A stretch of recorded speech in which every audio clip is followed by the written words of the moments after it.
സംസ്ഥാനത്ത് വിവിധ തരത്തിലുള്ള സർക്കാർ ജീവനക്കാരുണ്ട്. അതായത് സ്ഥിരമായിട്ടുള്ള ജീവനക്കാരെ സർക്കാർ ജീവനക്കാരെന്ന് പറയും.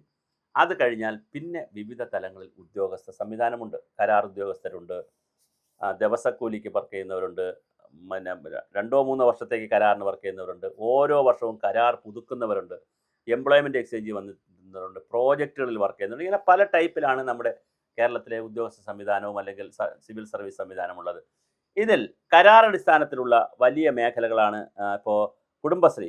വളരെ വലിയ കരാർ, പ്രത്യേകിച്ച് കുടുംബശ്രീയിൽ സെൻട്രൽ മിനിസ്ട്രിയുടെ അർബൻ പിന്നെ എന്താണ് പോവർട്ടി അലിവേഷൻ്റെ കാര്യങ്ങളുണ്ട്.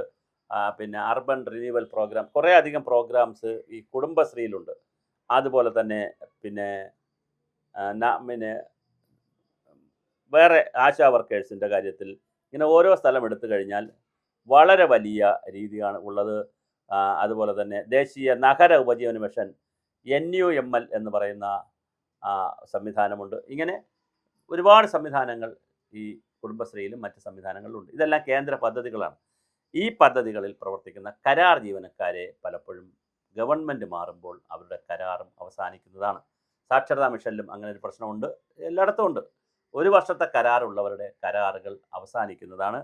ഇതൊരു വലിയ പ്രതിസന്ധി കൂടിയാണ്. അപ്പോൾ പക്ഷേ അതിനകത്തുള്ളൊരു ചെറിയ പ്രശ്നമുള്ളത്, ഇവരെ എംപ്ലോയ്മെൻറ്റ് എക്സ്ചേഞ്ച് ചെയ്യുന്നോ അല്ലെങ്കിൽ കരാർ ജീവനക്കാർ ഏതെങ്കിലും ഒരു സംവിധാനത്തിൽ നിന്ന് വന്നവരല്ല. അതുകൊണ്ട് തന്നെ പാർട്ടി ഓഫീസിൽ നിന്ന് വരുന്ന ലിസ്റ്റുകളും പാർട്ടിക്കാർക്ക് വേണ്ടപ്പെട്ടവരും പാർട്ടിയുടെ ബന്ധുക്കളും അങ്ങനെയുള്ള ഒരു വലിയ സംഘമാണ് മലവെള്ളം പോലെ ഇങ്ങനെ ഓരോ സ്ഥലത്തായിട്ട് ഈ മിഷനുകളിലൊക്കെ കയറുന്നത്. അപ്പോൾ അവർക്ക് ഈ പറയും പോലെ ഗവൺമെൻറ് മാറുമ്പോൾ സ്വാഭാവികമായും അവരെ പിരിച്ചു വിടും. അതൊരു വലിയ പ്രതിസന്ധി തന്നെയാണ്. പിന്നെ ചിലരൊക്കെ പുതിയ ഗവൺമെൻറ്റിൻ്റെയും രാഷ്ട്രീയമായും അല്ലാതെ ജാതിയും മതവും രാഷ്ട്രീയവും അങ്ങനെ ബന്ധങ്ങളൊക്കെ ഉപയോഗിച്ച് കുറച്ച് പേര്, പിന്നെ ചില ആളുകൾ നല്ല പെർഫോമൻസ് കാണിച്ച്, ഇപ്പോൾ നല്ല പെർഫോമൻസ് കാണിക്കുന്ന ആളുകൾ ചിലപ്പോൾ IASകാരുടെയോ അവിടുത്തെ ഡയറക്ടറുടെയൊക്കെ ഗുഡ് ബുക്കിലൊക്കെ കയറി പറ്റിയാൽ നല്ല പെർഫോമൻസ് കാണിക്കുന്ന ചില ആളുകളും രക്ഷപ്പെട്ടേക്കാം. കാരണം അതവർ സ്വാധീനം കൊണ്ട് രക്ഷപ്പെടാം, അവർ പെർഫോമൻസിൻ്റെ സ്വാധീനം കൊണ്ട് അവർ രക്ഷപ്പെടാം. അല്ലാത്തവർ കുറച്ച് പേർ ഈ പറഞ്ഞ പോലെ പൊളിറ്റിക്കലായിട്ട് രക്ഷപ്പെടാം. എന്തായാലും മഹാഭൂരിപക്ഷം പേരും പിരിച്ചുവിടപ്പെടും എന്നുള്ളതാണ് അതിൻ്റെ കാര്യം.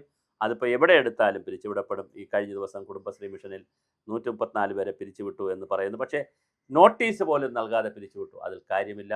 കരാർ വയ്ക്കുമ്പോൾ തന്നെ, കരാർ അടിസ്ഥാനത്തിൽ അപ്പോയിൻറ്റ് ചെയ്യുമ്പോൾ തന്നെ ഒരു കാര്യം പറയും: ഈ കരാർ കാലാവധി കഴിയുമ്പോൾ ഓട്ടോമാറ്റിക്കായിട്ട് നിങ്ങളെ പിരിച്ചുവിടും, അല്ലെങ്കിൽ ഇടയ്ക്ക് വെച്ച് നിങ്ങളെ പിരിച്ചുവിടും. രണ്ടായാലും നോട്ടീസ് കൊടുക്കണമെന്ന് നിർബന്ധമില്ല.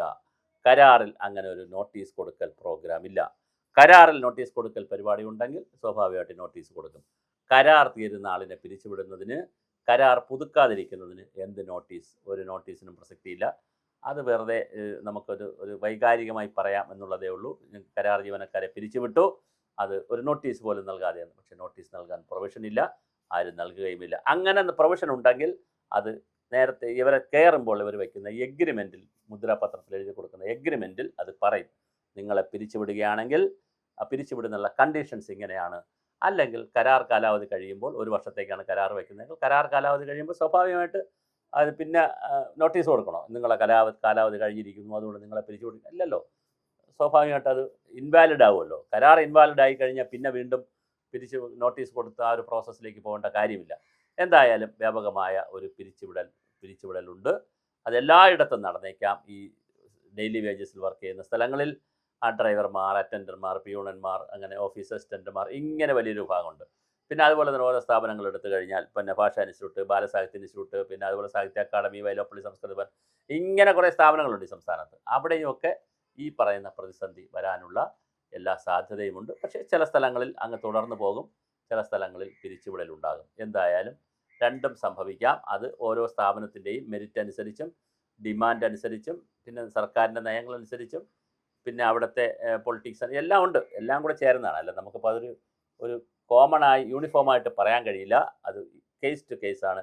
ഇൻഡിവിജ്വൽ ഇൻസ്റ്റിറ്റ്യൂഷൻസാണ്, അല്ലെങ്കിൽ സ്കീം ടു സ്കീമാണ് സംഭവിക്കുന്നത്. പക്ഷേ എന്തായാലും കുറേ അധികം ആളുകളെ പിരിച്ചുവിടും പിരിച്ചുവിടും എന്ന് പറയുന്നതിനേക്കാൾ നല്ലത് അവർ പീരീഡ് കഴിയുമ്പോൾ അവരുടെ കാലാവധി പുതുക്കി കൊടുക്കില്ല എന്നുള്ളതാണ് അതിനകത്തുള്ള ഒരു എന്നിട്ട് പുതിയ ആളുകളെ വയ്ക്കും. എല്ലാ ഗവൺമെൻറ്റും ചെയ്യുന്നൊരു നടപടിയാണ്. അതിനെ നമുക്ക് വലിയ രീതിയിൽ ചോദ്യം ചെയ്യാനും കഴിയില്ല എന്നുള്ളതാണ്. കോടതിയിലൊന്നും പോയി ചോദ്യം ചെയ്യാനും കഴിയില്ല. കാരണം കരാർ കാലാവധി കഴിഞ്ഞു, പിന്നെ പുതുക്കി കൊടുത്തില്ല, കരാറില്ല എന്നുള്ളതാണ്. അപ്പോൾ ഈ ഒരു വിഷയം വളരെ ഗൗരവമായുണ്ട്. അതുകൊണ്ട് നമുക്ക് ചെയ്യാവുന്ന മറ്റൊരു കാര്യം ഈ കരാർ അടിസ്ഥാനത്തിൽ ആളുകളെ വയ്ക്കുന്നതിനും ഒരു ഒരു ഉണ്ടാക്കുക, ഒരു സ്ട്രാറ്റജി ഉണ്ടാക്കി ഒരു എംപ്ലോയ്മെൻറ്റ് എക്സ്ചേഞ്ച് പോലെ തന്നെ ഒരു സംവിധാനം ഉണ്ടാക്കുകയും അതിനകത്തുനിന്ന് അവിടെ രജിസ്റ്റർ ചെയ്യുന്നവരിൽ നിന്ന് കരാർ ഉദ്യോഗസ്ഥരെ എടുക്കുകയും ഒരു ലേബർ ബാങ്ക് പോലെ ഒരു സർവീസ് ബാങ്ക് ഉണ്ടാക്കിയാൽ മതിയല്ലോ.